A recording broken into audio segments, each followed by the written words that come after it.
Don't just go to Bangkok, don't just go to the islands, come up north, come really far up north, come to Phu Chi Fa, and I promise you're going to fall in love with Thailand in a completely new and different way.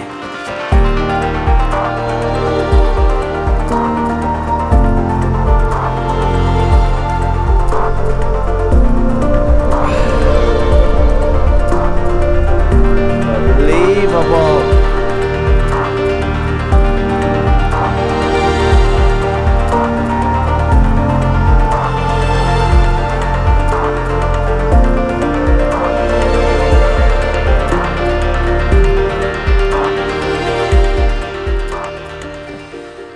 If we're going to talk about an epic place, then we need an epic beer, don't we? Chiang Mai Ping River Pilsner. This is a great drop, I must say. Accommodations, you don't need to book ahead unless you're in a big group of people. When you get to Phu Chi Fa National Park, there is a whole town there, a whole settlement. There's probably 25 hotels, guest houses. I tried to rock up at one of those incredible glamping tent teepee kind of things with an infinity view of the valley, but they were really expensive, and even though the view was incredible, I'm on a budget, so I was just like no, and I found a really cheap place. I paid 500 baht for a room, and it didn't have aircon, but you don't need it because up there it's cold, so you've got a big thick mattress and you just get snug as a rug, and you got to get up early if you're going to go watch sunrise, which comes on to my next point of should you go for sunrise or should you go up in the afternoon for sunset, because the answer to that question is actually really surprising.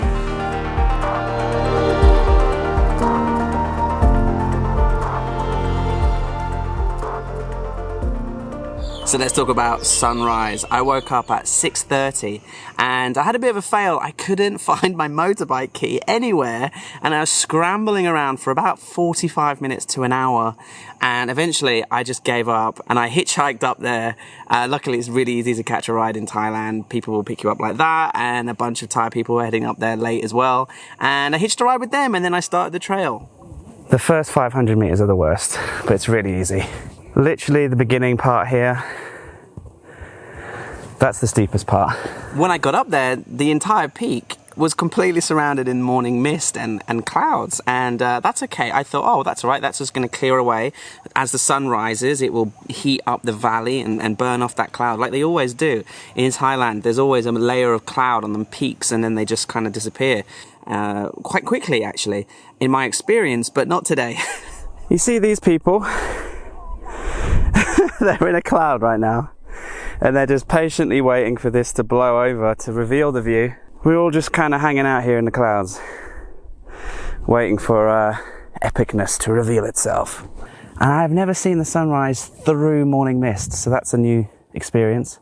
The sun is very high up already, but because of the morning mist and the fog, yeah, it's just become visible. And now the view is slowly revealing itself. That is epic. Oh, look, it just came visible as I spoke. This cloud just cleared away, and look at that. They're finally out of the clouds. Isn't that incredible? Look, they just had a really good view, and now they're back in the smog. But the cliff is right here, you just can't see it. Wow, what an experience. It is fun to come up here in the morning, but there's a lot of people. And this is just like a fraction, like up there are like hundreds of people. I'll show you in a second. I mean, certainly it was magical to be on this beautiful mountain in the clouds, but everybody was gathered here for the reveal of the ravine down below because the view is supposed to be incredible, but it just never came. A lot of people gave up and just walked back down, which is understandable if they'd been there since 5:30 in the morning. Remember, I only got there at 7:30, so they were probably very cold and tired of waiting, and the people that I was standing around with, they even gave up, although it was quite funny when they had finally decided to go down. The mountain did slightly reveal itself, so they ran back for a quick photo. Quick!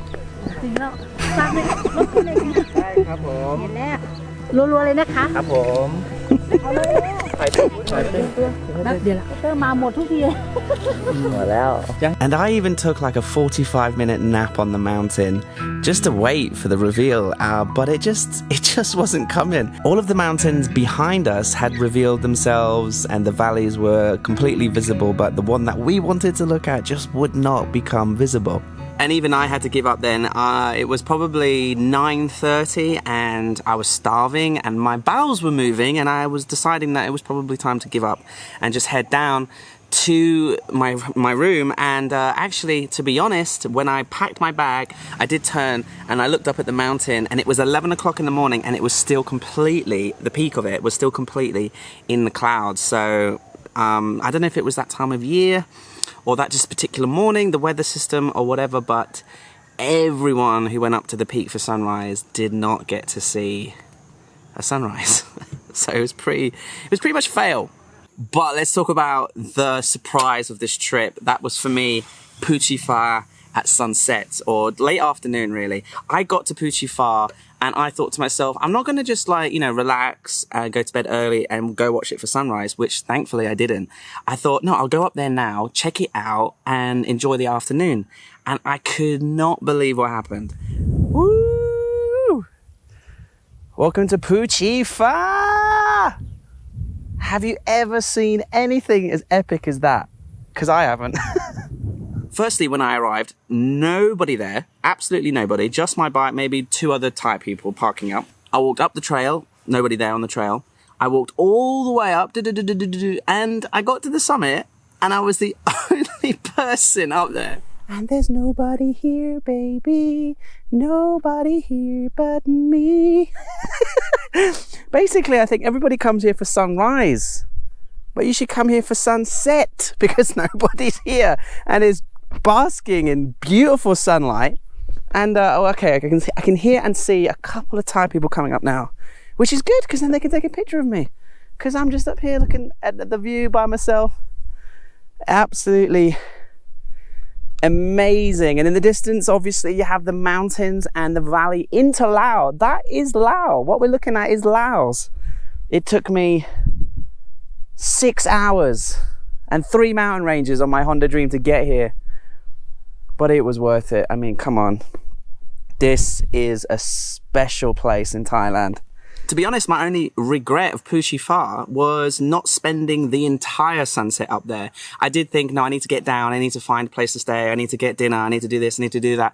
I actually should have just stayed up there until the golden hour, until I watched the sun set behind the mountains, because I didn't get to experience that in sunrise. But that's why I actually went down, because I was like, oh, I'll just see this in the morning, it'll be fine. But in the morning it was covered in clouds. So Phu Chi Fa, is it worth it? 1000% worth it. And should you go, if you come to Thailand, 100%. I'll be honest, I never even heard of Phu Chi Fa. And I've been living in Thailand for like 7 years and coming here for 12 years. And only this particular trip, by the way, I'm doing a huge trip. And as you can see, I'm starting to show the effects of being on the bike for like 7 days.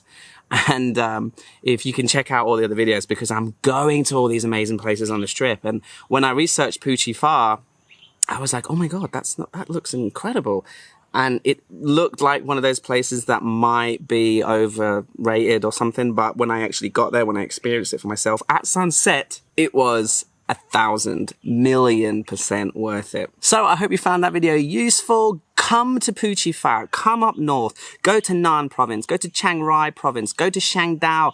Come with me and follow all my adventures on this trip, and just click the playlist and come see where I've been and come look where I'm going, because there are so many surprises to Thailand that I still keep discovering, and I don't know what else to say. So see you in the next one.